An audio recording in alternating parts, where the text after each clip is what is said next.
everyone, welcome to Lizzie's Little Library and the Newbery Project.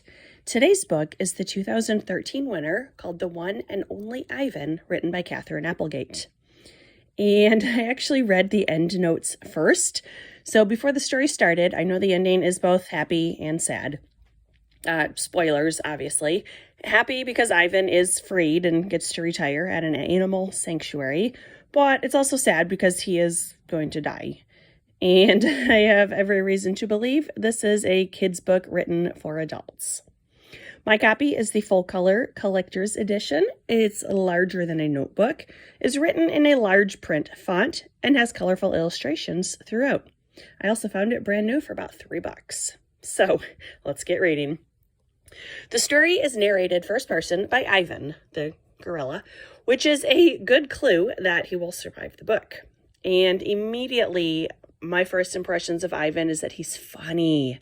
For example, on page 2, he says, humans waste words. They toss them like banana peels and leave them to rot. Everybody knows the peels are the best part.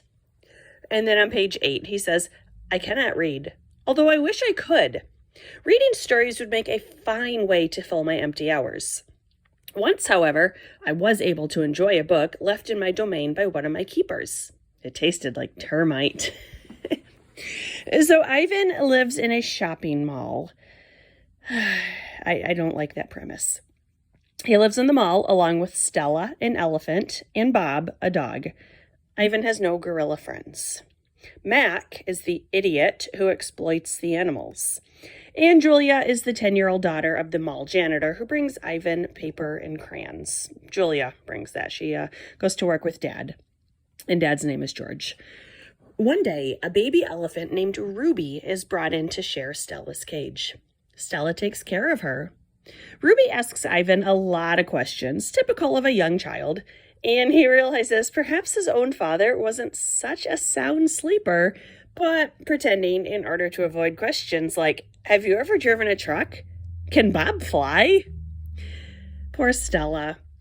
Stella is old and in poor health, and her story ends. It is very sad, and some details I think could have been left out. Ivan tells his story to Ruby when she can't fall asleep at night.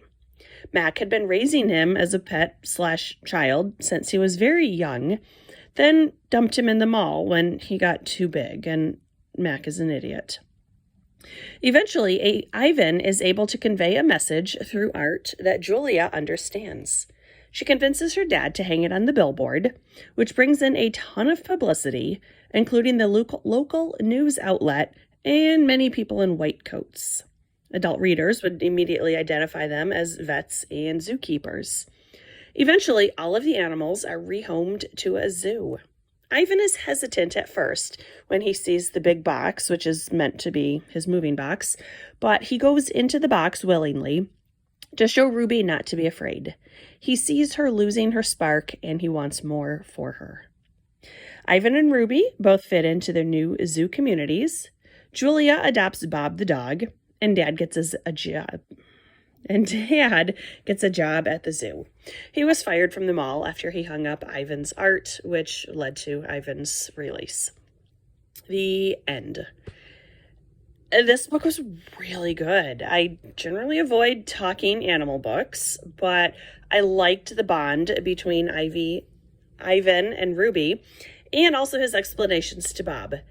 I'm going to stick with my first impression that this is a children's book that was written for adults, or for adults to read to children so that they can explain some of the parts and reassure kids, because some of the parts were both very sad and also scary. I'm thinking in particular of Ruby's training. There was a movie made. I'll be watching it soon. I do absolutely recommend this book. There were no parts that dragged on too long. It was never boring. There was a clear protagonist, a clear antagonist, and obvious motives. Plus, it was a very fast read. Most chapters were 2 to 3 pages and could easily be read before bed. There were 3 honor books this year. Splendor and Glooms by the author of The Higher Power of Lucky. Bomb, The Race to Build and Steal, the World's Most Dangerous Weapon, and 3 Times Lucky. The next winner is Flora and Ulysses. another animal story, which will be the second prize for Kate DiCamillo. This was The One and Only Ivan. I do recommend it for everyone, although for very young readers, I might encourage them to read it with an adult due to some of the emotional aspects of it. So this was Ivan. Thanks for watching. Check it out. It's a really good book. Bye.